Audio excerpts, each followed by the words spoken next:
Olá pessoal, tudo bem com vocês? Sejam bem-vindos a mais um vídeo aqui no canal Manual de Fisiologia Humana. E no vídeo de hoje nós vamos continuar com o tema contração do músculo esquelético.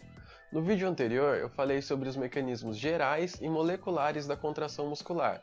Então, se você não viu o vídeo anterior, dá uma clicadinha aqui em cima, vê o vídeo, que aí essa aula vai fazer muito mais sentido para você. No vídeo de hoje nós vamos falar sobre a energética muscular. Quais fontes de energia o músculo utiliza para realizar a contração muscular?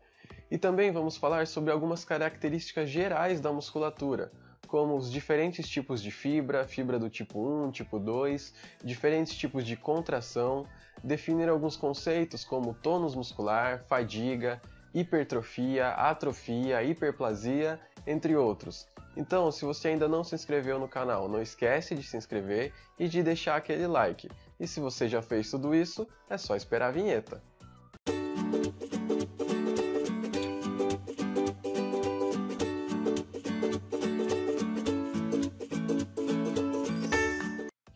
Quando uma musculatura se contrai, ela gera um trabalho.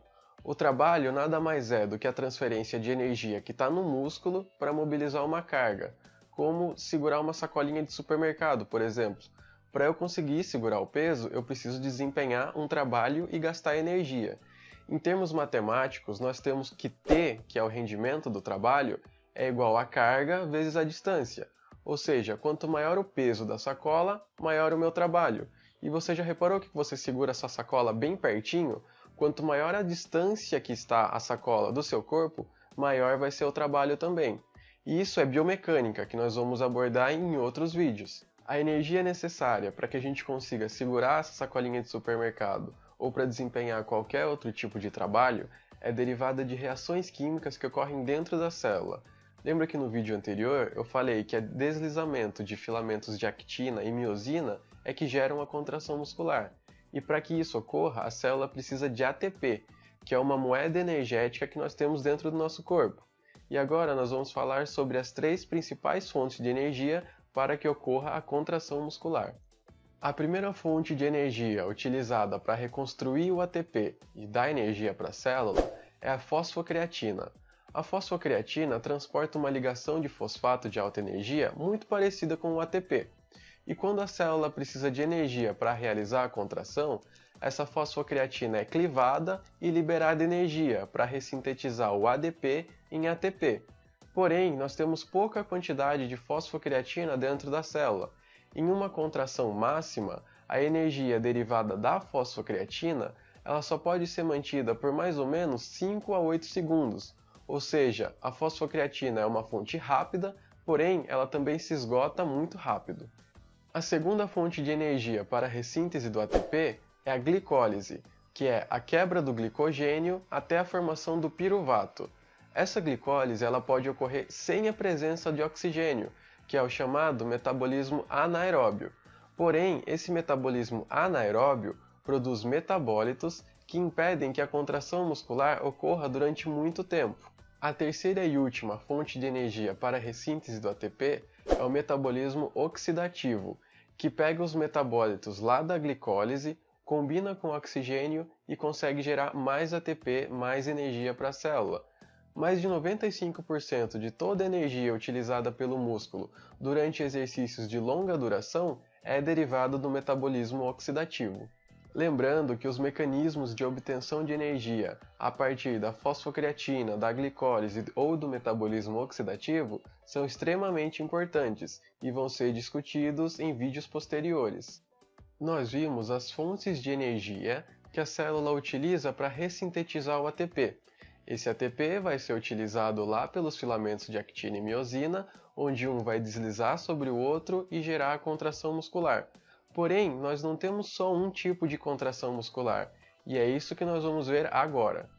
Aqui nessa figura, nós temos representados dois tipos de contração. Na parte superior, a contração isotônica, ou também chamado de isoinercial, e embaixo, a contração isométrica. Aqui, nós podemos ver um músculo relaxado e aqui embaixo um peso. Quando ocorre a contração muscular, os discos Z se aproximam e o músculo encurta, e então o músculo pode elevar o peso. Quando a contração termina e os discos Z se afastam, o músculo relaxa e ele volta ao seu estado alongado. Percebemos aqui então que na contração isotônica ocorre uma mudança do tamanho da musculatura. Aqui no músculo relaxado ele é maior, e quando ocorre a contração, o músculo fica encurtado. Aqui embaixo temos o exemplo da contração isométrica. Aqui do lado esquerdo temos um músculo relaxado, que está segurando um peso muito maior comparado ao peso do exemplo de cima. E entre eles nós temos um medidor da tensão muscular, e podemos ver que a tensão está baixa, pois o músculo não está realizando a contração. Aqui do lado direito, mesmo o músculo contraindo, ele não consegue elevar esse peso, pois o peso está muito pesado. E podemos observar aqui que a tensão está elevada. Porém, não houve mudança do tamanho da musculatura. Ou seja, com o músculo relaxado ou contraído, o tamanho do músculo continua o mesmo. Aqui nessa figura, nós temos o registro das contrações isométricas de 3 tipos de músculos esqueléticos. Na linha verde, o músculo ocular, na linha amarela, o gastrocnêmio e na linha vermelha, o sóleo. E aqui a linha azul está mostrando a duração da despolarização. É interessante notar que as durações das contrações são adaptadas para as funções dos respectivos músculos. Os movimentos oculares devem ser extremamente rápidos para que possa ser mantida a fixação dos olhos nos objetos específicos. O músculo gastrocnêmio deve se contrair com velocidade moderadamente alta para permitir o movimento dos membros com velocidade suficiente para a corrida e para o salto. E o músculo sóleo tem como função principal a contração lenta, para o suporte contínuo e por longo período do corpo contra a gravidade. Mas nós não temos só um tipo de fibra muscular no nosso corpo. Nós temos 2 tipos diferentes, tipo 1 e tipo 2. Nós temos também uma intermediária entre as duas, mas aqui no vídeo eu vou abordar os 2 extremos, tipo 1 e tipo 2. Você já deve ter ouvido outros nomes, como fibra lenta, rápida, oxidativa, glicolítica, branca ou vermelha, e agora nós vamos separar cada uma delas e ver o que é sinônimo do que.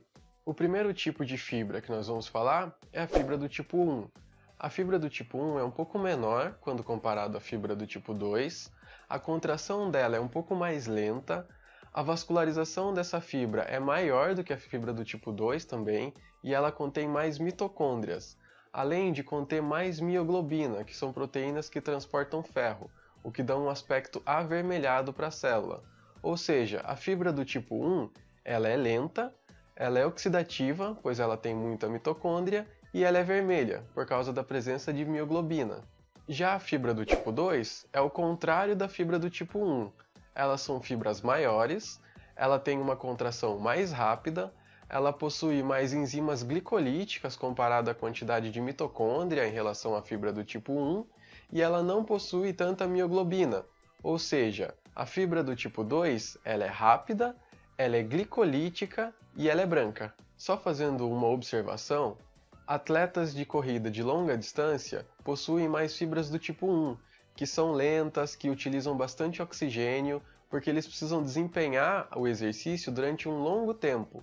Já atletas de corrida de 100 metros, por exemplo, eles precisam de potência, são fibras rápidas. Eles não utilizam tanto oxigênio durante a prova, por isso eles possuem mais fibras do tipo 2. Todas as fibras musculares são inervadas por fibras nervosas. Uma fibra nervosa pode inervar poucas fibras musculares ou muitas fibras musculares. Quando ela inerva poucas fibras musculares, nós temos uma unidade motora menor, ou seja, nós temos movimentos finos, como as mãos, por exemplo. Quando uma fibra nervosa inerva várias fibras musculares, nós temos uma unidade motora maior, que é o caso do quadríceps, por exemplo, onde nós temos um movimento grosso.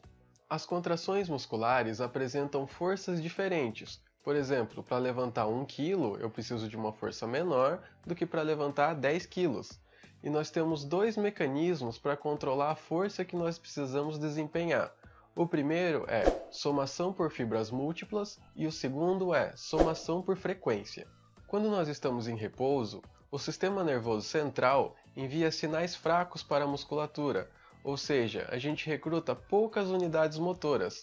Quando eu preciso aumentar a força, o sistema nervoso central aumenta a intensidade do impulso, o que recruta mais unidades motoras, e isso pode aumentar a minha força em até 50 vezes. Aqui nós temos um exemplo de somação por frequência. Nós vemos uma frequência de estimulação baixa, o que gera uma força de contração baixa. Quanto maior a minha frequência da estimulação, maior a força de contração. E isso ocorre até que seja formado um platô, onde por mais que eu aumente a frequência, eu não aumento mais a minha força de contração. E esse platô se chama tetanização. Quando a frequência atinge um nível crítico, as contrações sucessivas eventualmente ficam tão rápidas que se fundem, e a contração total do músculo aparenta ser completamente uniforme e contínua. A tetanização ocorre normalmente quando a gente aumenta muito a nossa força, ou pode ocorrer por fatores externos, como o choque. Quando a gente toma um choque, a corrente elétrica aumenta muito a frequência de contração das nossas células, e se isso atingir o coração, pode ser muito perigoso, pois vai tirar a ritmicidade do batimento cardíaco e isso pode levar até uma parada cardíaca. Mesmo quando estamos em repouso, nós temos uma tensão no músculo, que é derivada de impulsos nervosos vindos da medula espinal até o músculo. E essa tensão da musculatura em repouso é chamada de tônus muscular. Quando ocorre uma lesão do motoneurônio superior, ocorre um aumento do impulso nervoso da medula espinal até o músculo e isso gera a chamada hipertonia. Você já reparou que quanto maior a intensidade do exercício, mais rápido é a fadiga?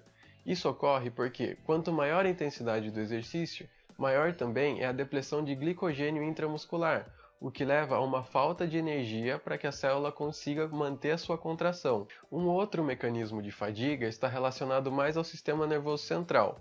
Quanto maior a intensidade do exercício e ele se mantém, vai diminuindo o impulso elétrico que chega na junção neuromuscular e então vai diminuindo a contração muscular, levando de outro modo à fadiga. Nós já falamos sobre as fontes de energia para a contração muscular, sobre as características da musculatura e os mecanismos de fadiga, e agora vamos falar sobre a remodelação das fibras musculares para se adaptar a determinadas funções. Vamos começar com hipertrofia e atrofia muscular. Na hipertrofia, ocorre um aumento da síntese de proteínas e consequente aumento do número de filamentos de actina e miosina dentro da célula, e isso então aumenta o volume muscular. Isso está relacionado a exercícios com peso e com carga, por isso que quem faz musculação tende a ter uma musculatura mais hipertrofiada. O contrário também é verdadeiro.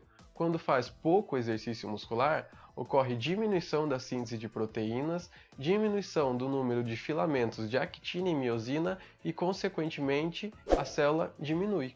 Além do aumento do volume muscular que gera hipertrofia, a célula pode aumentar o seu comprimento, através de alongamentos, por exemplo, onde a célula aumenta o número de sarcômeros no final da fibra. Novamente, o inverso também é verdadeiro. Se a célula muscular ela não é estimulada a se alongar, o número de sarcômeros vai diminuindo e geram então um encurtamento muscular. É importante reforçar a diferença entre hipertrofia e hiperplasia. Durante a hipertrofia ocorre um aumento do volume celular e não do número de células. Na hiperplasia ocorre um aumento do número de células. Quando uma pessoa faz academia e fica lá fortona, significa que a hipertrofia aumentou o volume da célula e ela tem um aumento da massa muito pouco relacionado à hiperplasia. Eu falei que a atrofia é uma diminuição do volume muscular por perda das proteínas de actina e miosina.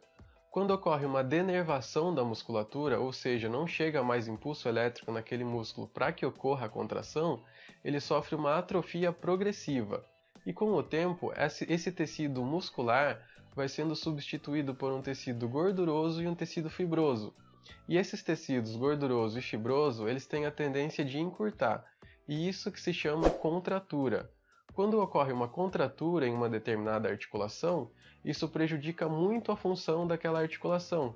E é nessa hora que a fisioterapia é muito importante, para manter a amplitude de movimento e preservar ao máximo a função daquele indivíduo. No vídeo de hoje, nós vimos as fontes de energia para a contração muscular, as características da musculatura, os mecanismos de fadiga e a remodelação que a fibra muscular pode sofrer em determinadas situações. Se você gostou do vídeo, não se esquece de se inscrever no canal, de deixar o seu like e eu te vejo no próximo vídeo. Até lá!